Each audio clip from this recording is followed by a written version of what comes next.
اچھا، آپ سے ایک سوال میں کروں گا اور اس کے بعد اپنی تقریر۔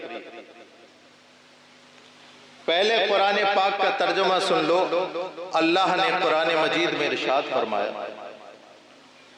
ان الذین آمنوا وعملوا الصالحات سیجعل لهم الرحمن ودا۔ مفتی نظام الدین صاحب قبلہ، حضرت صاحب قبلہ، قاضی صاحب قبلہ، توجہ چاہوں۔ اللہ قرآن میں ارشاد فرماتا ہے، بے شک وہ لوگ جو ایمان لانے کے بعد اعمال صالحہ اچھے کام کرتے ہیں، بدلہ سیجعل لهم الرحمن ودا، اللہ ان اعمال صالحہ کے عوض اپنے کرم سے ان نیک بندوں کی محبت اپنے بندوں کے دلوں میں ڈال دیتا ہے۔ علماء کرام پڑھے لکھے لوگ ہیں، یہاں ذکر کیا ہے حضرت صاحب سیجعل لهم الرحمن ودا۔ ود کا معنی بھی محبت ہے اور حب کا معنی بھی محبت ہے، لیکن جب محبت میں شدت ظاہر کرنی ہو تو عربی کا قاعدہ یہ ہے کہ حب نہیں ود لاتے ہیں۔ یعنی اللہ فرماتا ہے کہ میں ان لوگوں کی محبت نہیں، انتہائی محبت لوگوں کے دلوں میں ڈال دیتا ہوں۔ اور پھر ایک چیز اور یہاں ذکر کیا گیا ہے، سیجعل، سین کو داخل کیا گیا ہے فعل پر، یہ آپ کے لیے ہے۔ اور آپ کے لیے سمجھنے میں آسانی یہ ہے کہ جہاں ورب پر عربی میں سین داخل ہو جائے تو اس کا مطلب یہ ہوتا ہے وہ چیز ہو کر رہتی ہے۔ یعنی اگر کوئی یہ چاہے کہ اللہ کے ولی کی، اعمال صالحہ کرنے والے کی محبت نہ آئے تو وہ مر تو سکتا ہے، لیکن اللہ کبھی ایسا کام نہیں کرتا۔ وہ الٹا لٹک جائے اور دن و رات کہتے رہے کہ غوث اعظم سے محبت نہ کرو، غریب نواز سے محبت نہ کرو، اعلیٰ حضرت سے محبت نہ کرو، الٹا لٹک جائے، رات و دن بکتا رہے، لیکن اللہ رب العزت اپنے ان محبوب بندوں کی محبت ہمارے دلوں میں ڈالتا ہے۔ بے شک، اور کیسی محبت ڈالتا ہے؟ حدیث قدسی ہے، ان اللہ اذا احب عبدا فیقول لجبرائیل یا جبریل انی احب فلانا فحببہ۔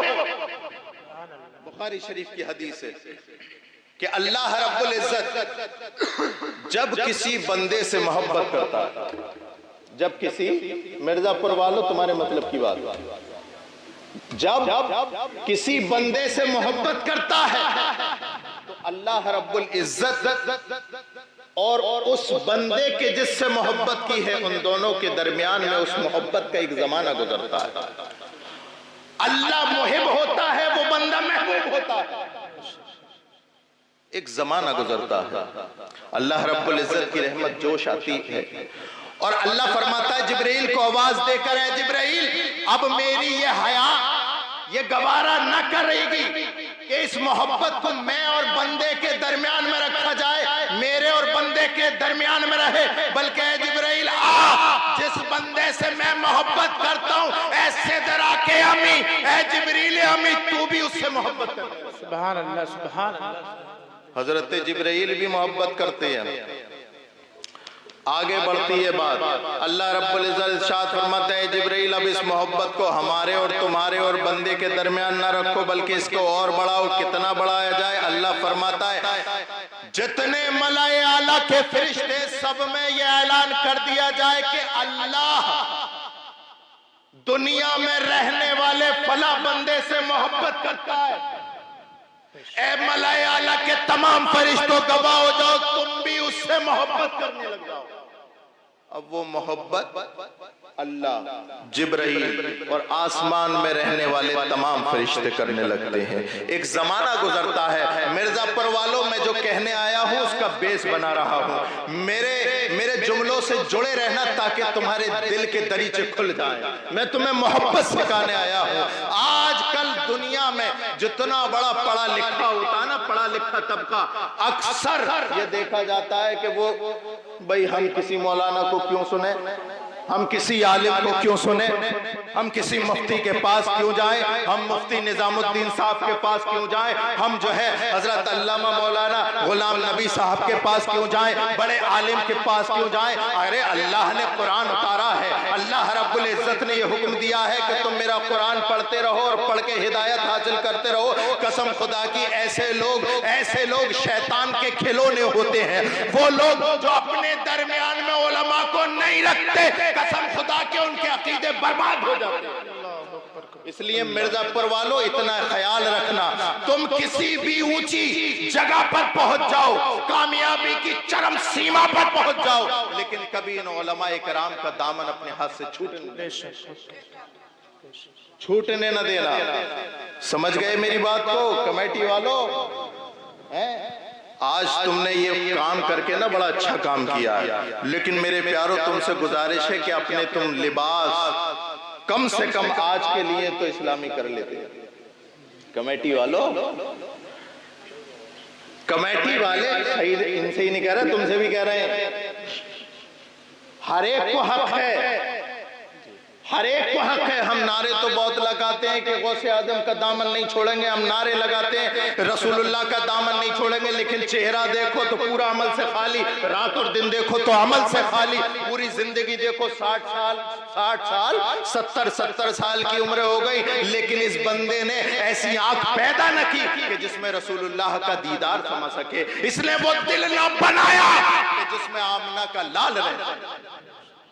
ہماری راتیں اور ہمارے دن اللہ اکبر کبیرہ کس عالم میں گزرتے ہیں ہم سمجھتے ہیں۔ یہ نوجوانوں ذرا سنتے رہنا کہ تمہاری راتیں کیسی گزرتی ہیں سب کو معلوم ہے، تمہارے دن کیسے گزرتے ہیں سب کو معلوم ہے۔ یہ ابھی حضرت علامہ صاحب ذکر کر رہے تھے کہ غوث پاک کو اللہ رب العزت نے وہ طاقت دی ہے کہ وہ دلوں کے حال سے واقف ہے، دلوں کے حال سے واقف ہے۔ تو صرف یہی تھوڑی دیکھ رہے ہیں کہ کمیٹی والے میرا جلسہ سجا رہا ہے، یہ بھی تو دیکھیں گے کہ صبح کو فجر کی نماز پڑھیں گے کہ نہیں پڑھیں گے، یہ بھی تو دیکھیں گے کہ یہ جلسے میں آیا ہے یہ جھوٹ بولنا چھوڑا کہ نہیں چھوڑا، غیبت کرنا چھوڑا کہ نہیں چھوڑا۔ سرکار غوث پاک بغداد سے یہ بھی ملاحظہ میرے پیارو، جلسے جلوس روز کراؤ، کوئی نہیں منع کرتا، لیکن اپنے اندر سدھار بھی تو پیدا کرو، سدھار بھی تو پیدا کرو۔ کوئی ایک محفل ایسی تو ہو کہ اس میں آنے والے لوگ، اگر کوئی آ رہا ہے تو شرابی بن کے آیا، کوئی آیا بے نمازی بن کے آیا، لیکن اس محفل کو سنا، رب رسول کا ذکر سنا، جب اٹھ کے گیا تو اللہ اکبر شراب سے توبہ کر کے اٹھ کے گیا، جب اٹھ کے گیا تو یہ توبہ کر کے گیا کہ اے اللہ آج کے بعد میں نماز پڑھنا نہیں چھوڑوں گا، جب اٹھ کے گیا تو یہ توبہ کر کے گیا کہ اے مولا آج کے بعد کسی ڈولے مینڈے نہیں کاٹوں گا۔ یہ ہمارے اندر جذبے اگر ہوں ہمارے اندر، ہمارے دلوں کے اندر، تب تو ہمارا یہاں پر آنا، سننا، بیٹھنا، جلسے کرانا مبارک ہے۔ لیکن اگر ہمارے اندر اعمال صالحہ کا کوئی ایک ذرہ بھی نہیں پنپتا نا، تو پھر ہمیں اپنے نفس پہ غور کرنا چاہیے۔ دیکھو نا آج حالت کیا ہوئی ہے، یہ سب ہمارے اعمالوں کا بدلہ ہمیں دیا جا رہا ہے اور ہمارے کان پہ جوں نہیں لگتی۔ ہم چاہتے ہیں کہ منبر پر بیٹھ کر خطیب چٹکلا والی باتیں کرے، ہماری اصلاح کی باتیں نہ کرے۔ ہم چاہتے ہیں کہ کوئی آئے ہمیں بتا کے جائے کہ بریانی کیسے کھائی جاتی ہے، قورمہ کیسے کھایا جاتا ہے، لیکن قسم خدا کی جب یہی علماء کرام تمہیں بیٹھ کر کے رب رسول کی شریعت سکھاتے ہیں، بولے مزہ نہیں آیا، تقریر تو ہوئی، پروگرام تو ہوا، مزہ نہیں آیا، مزہ نہیں آیا، مزہ نہیں آیا۔ وہ جو 20,000 لے کے گیا اور صرف چٹکلے سنا کے گیا، بھائی ہساتے پیٹ میں درد کر دیا انہوں نے، مزہ آ گیا، انہیں بلائیو اگلے سال کو۔ میرے پیارو اپنی محفلوں کے ابھی میں ذکر کر رہے تھے ہم لوگ بیٹھے ہوئے کہ ہماری یہ جلسوں کی اصلاح کیسے ہو، ہم رات و دن عوام کی اصلاح میں لگے رہتے ہیں، جلسوں کی اصلاح کیسے ہو؟ جلسوں کی اصلاح کا طریقہ صرف یہی ہے کہ مدرس علماء اکرام کو یہاں پر بٹھایا جائے تاکہ وہ بتائیں کہ رب رسول کی شریعت پہ نہ چلنا کتنا بڑا۔ قرآن فرماتا ہے من اعرض عن ذکری فإن له معیشۃ ضنکا ونحشرہ یوم القیامۃ اعمی۔ اللہ فرماتا ہے قرآن میں، او لوگو رات و دن رسول اللہ کی، رب رسول کی شریعت کی بغاوت کرنے والا سنو، اللہ فرماتا ہے جو میرے نبی کی شریعت سے منہ موڑ لے گا ہم اس کی زندگی دوبر کر دیں گے۔ وَنَحْشُرُهُ يَوْمَ الْقِيَامَةِ أَعْمَىٰ، اللہ فرماتا ہے دیکھو لوگو جب تم قیامت کے میدان میں جاؤ گے تمہاری پہچان الگ سے ہوگی۔ جو رب رسول کے باغی ہیں ان کی پہچان اس طرح ہوگی کہ میدان محشر میں سب تو اکھیارے آئیں گے، لیکن رب رسول کا باغی اندھا بنا کے اٹھایا جائے گا۔ وَنَحْشُرُهُ يَوْمَ الْقِيَامَةِ أَعْمَىٰ، ہم ان کا حشر کریں گے اندھا بنا کے۔ میرے پیارو، مرزا پور کے غیور مسلمانوں، اپنے اندر سدھار پیدا کرو۔ سرکار غوث پاک رضی اللہ تعالی عنہ کا ذکر سننے آئے ہو تو ان کی زندگی کے صرف کرامت نہ سنو، یہ بھی سنو کہ اللہ اکبر کبیرہ سرکار غوث پاک رضی اللہ تعالی عنہ نے 25 سال ایسے گزارے جو انہوں نے اپنی ساری 25 سالہ زندگی جنگلوں میں گزاری، عبادت و ریاضت میں گزاری۔ سرکار غوث پاک نے پہلے کرامتیں نہیں دکھائی بلکہ پہلے علم سیکھا، علم سیکھا ہے، علم۔ آج ہم بلانے کو بلا لیتے ہیں، فلانے آئے، دیکھا جائے علم کے نام پہ زیرو، بالکل نیل بٹا سناٹا، اور کہتے ہیں پیروں کو پڑھنے کی کیا ضرورت؟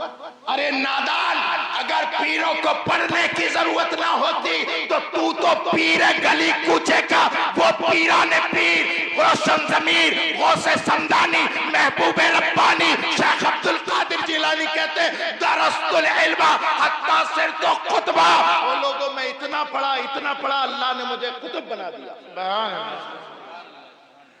اور پھر علم کی جھلک ان کے اندر کیا آئی؟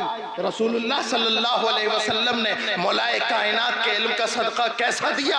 ایسا دیا کہ خود بغداد کی سرزمین پر خانقاہ قادریہ میں بیٹھ کے کہتے تھے نظرت الی بلاد اللہ جمعا کخردلۃ علی حکم اتصالی، وہ لوگوں میں ساری دنیا کو ایسا دیکھتا ہوں جیسے ہتھیلی پہ رائی کے دانے۔